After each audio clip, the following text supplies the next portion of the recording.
সকলো সম্পদেৰে সম্পন্ন হোৱা। ওম শান্তি।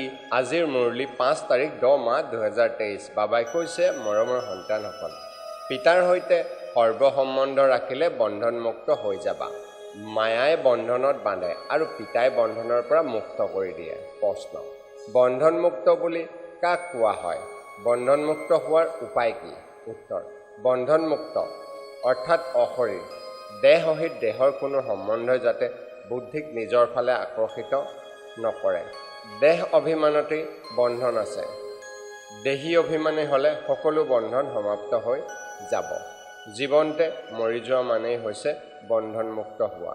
বুদ্ধিত যাতে থাকে যে এয়া অন্তিম সময়, নাটক পুৰা হ'ল, আমি পিতাৰ ওচৰলৈ যাওঁ, তেতিয়া বন্ধনমুক্ত হৈ যাবা।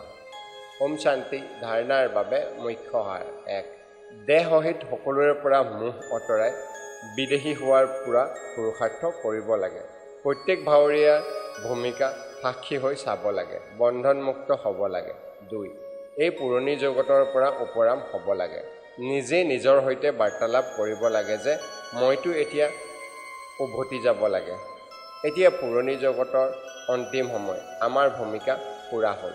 বৰদান, সকলো সম্পদেৰে সম্পন্ন হৈ সম্পূৰ্ণতাৰ অনুভৱ কৰোঁতা প্ৰাপ্তিস্বৰূপ হোৱা। শ্লোগান, দিব্য বুদ্ধিৰে সকলো সিদ্ধি প্ৰাপ্ত কৰা মানেই হৈছে সিদ্ধিস্বৰূপ হোৱা। ওম শান্তি।